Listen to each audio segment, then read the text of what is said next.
John first. Go ahead, Jonathan. Deslin, just a question about the transfer portal. Nothing specific, not asking any specifics, but around your program, is the transfer portal a topic all year? Do you hear it talked about throughout the locker room? Is it not spoken of at all? What kind of topic has the transfer portal been in your program this season? I don't really hear much about the transfer portal, but only thing that I really do hear is just what's going around the ACC, other guys transferring, and thoughts on that. That's all. All right, let's go back to Dan Tortora. Go ahead, Dan. Deslin, just what you can say about, obviously Pitt historically known for what you've been able to do on defense. What you can say about Sebastian Dennis and what it's like having him behind you and what he brings to this defensive unit. Sebastian, he's just a great player. You can see him what he does on the field. He's great sideline to sideline, but his smarts off the field, being able to get us lined up, being able to make checks and everything he does on the field. He's a great leader. So Sebastian's a great player. All right, we'll go next to Christopher Carter. Go ahead, Christopher. Yes, and when I was talking to you back in the cafeteria way before the season started at training camp, you talked about it being a reality that you guys would win the ACC championship and get an opportunity like this. How have you seen you and your teammates, especially the Eagles, the captains, the guys that set the tone, how have you seen them not only accept that success, but move on from that to focus on a game like this? Just speaking back then, I was just speaking that forward. Just being here and just watching the guys grow, watching guys every day put the work in to get to this point. It was just something that just happened overnight. Years and years of work came into this, so it's just great to see this, coming to fruition. Guys just putting in work and all showing. All right, next question. We'll go back to Jerry. Go ahead, Jerry. Deslin, thanks for your time. I'm just wondering, as a senior, your guy's been around a long time, what would it be like to win that 12th game, tie a school record that was set back in the day by a national champion? It'd be great. It also, just like you said, a national champion team that did that way back. So, just be able to be another team that did that, we have a chance to make history. So that's what we're after. All right, next question will go to Johnny McGonigal. Go ahead, Johnny. Yeah, Deslin, thanks for your time. With obviously you're able to take advantage of a super senior year in 2022 if you want to. Is that a decision you've made yet, or is that something you'll announce after the bowl game? Definitely something I'll announce after the bowl game. Just really focus on this game and what's ahead right now.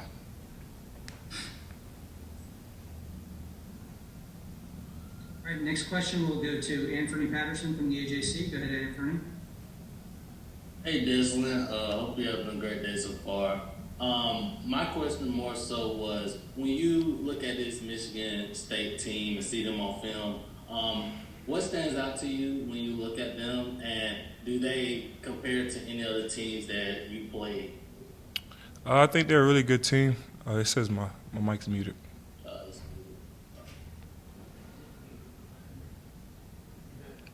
They're a really good team. They're a good physical team. They run the ball really well. Even without their running back playing, I think they do a lot of good things. With some 11 and 12 personnel things, switching it up. So, we just be ready for whatever they throw at us.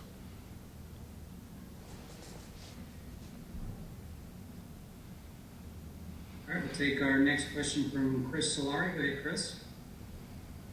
Hey, Desmond, you kind of alluded to Kenneth Walker not being in this game. I wonder, how do you guys as a defense prepare for an unknown when you have someone who had been such an integral part of that offense? What kind of things do you guys kind of do in your preparation to study other backs and study other parts of their game? Well, another thing that comes with that is just the time. Time from the last game. A lot of officers got a lot of time to just add new things, put different things. So not preparing for that same players, we also got to prepare for whatever the offense could throw at us. So, just watching what the other running backs have done and more scheme-like things that they have thrown, little things that they've thrown earlier in the season. So we just try to prepare for things at every angle. All right, we're going to take a couple more for Deslin. Let's go next to go to Dalton Coppola. Go ahead, Dalton. Yeah, Desmond, thanks for your time. Just from a defensive standpoint, I know you guys have practiced against Kenny and Nick Patty all year. What do you see? What are some differences you're seeing from Nick, and how is he taking over the offense in practice? Just Nick, being a young guy, he also he's a great leader. Just being out there, we also have a next man mentality in here. So him coming, not skipping a beat, being able to take and run the show. So I think he's been doing a really good job doing that. All right, and last question, we'll go back to Christopher Carter. Go ahead, Christopher. Piggybacking on that, Deslin, Nick's been a guy who, he's been around a while. Like, you guys know who he is. You guys used to, when you were scrimmaging against Kenny Pickett, you guys told us how it was rough facing him when the offense ran it.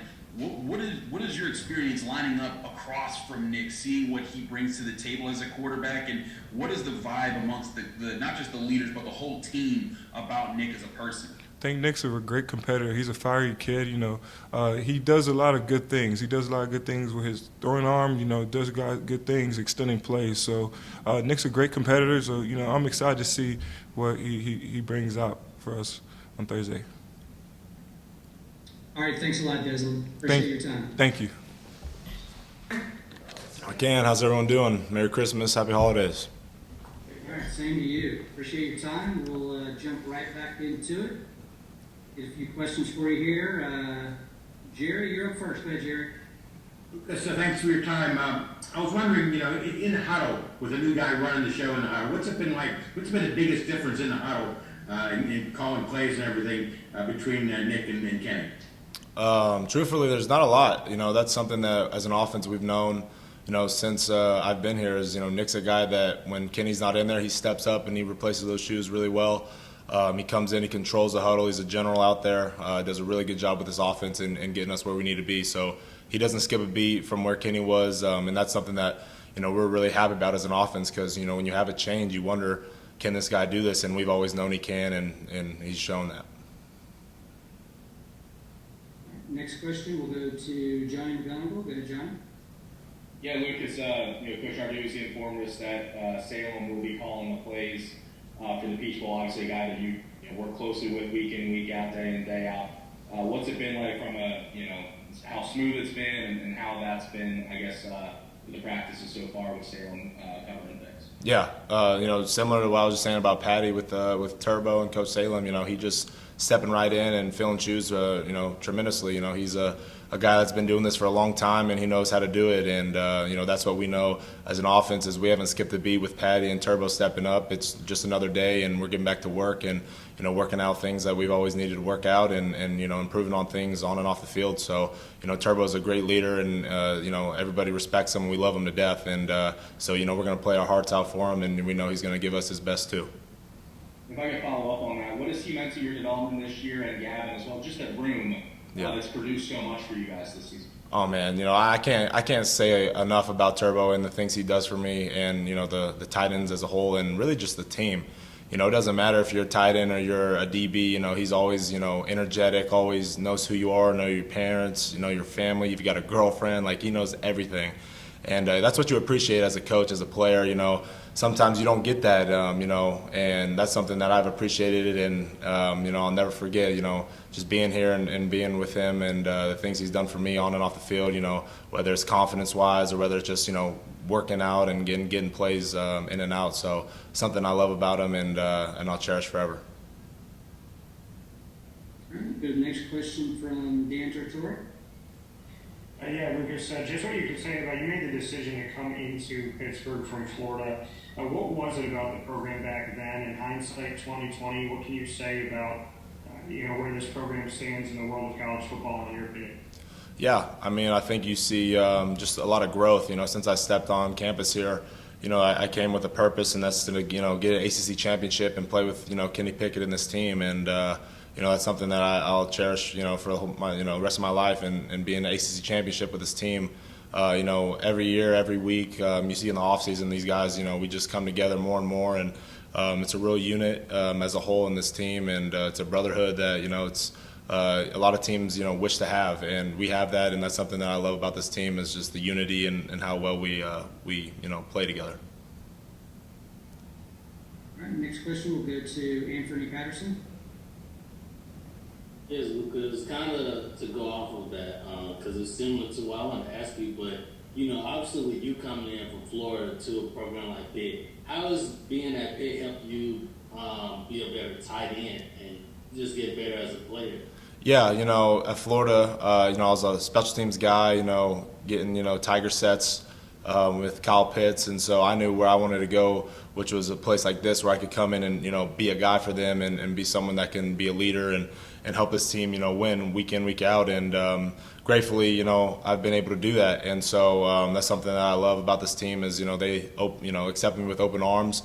And I came in with a purpose, and I'm exceeding that because that's what we're doing here, and we're going for 12 wins and got the ACC championship, but we're not done yet. And that's why I told these guys, man, I love this team because this is something that's so special, and not a lot of teams can say they've done. And so we're going for 12, and we're not done yet.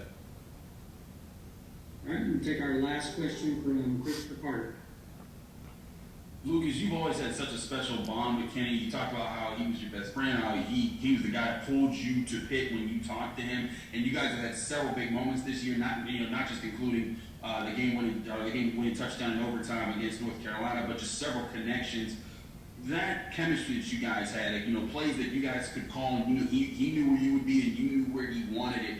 How has that been trying to reestablish something like that with Nick? I know Nick Patty can't be Kenny Pickett, but it's important to have that tight end quarterback chemistry. What's it been like, trying to work with that with him? Yeah, it's a great question, and again, it's like I can't say it enough. I mean, he's literally filling these shoes like it's his job, and that's what he's doing so well. And even in the spring when Kenny would take some reps and we'd let Nick come in and get 1 reps. It was just the same thing. I mean, he's hit me deep, he's hit me underneath, like wherever I need or wherever I'm open, he's finding me. Or any other guy, Jordan, Jared Wayne, it doesn't matter. So that's something that you appreciate as a backup, quarterback that's now filling in quarterback 1 shoes. That he embraces it and he loves it. And I mean, if you look at his high school stats, I think he had like 700 yards with his tight end. So I know he loves them. So that's good for me. And I can't say enough about Nick, man. He's a competitor, he's a general, and we have all the faith in the world. And you guys are gonna see that Thursday. All right, Lucas, thanks very much. We appreciate your time.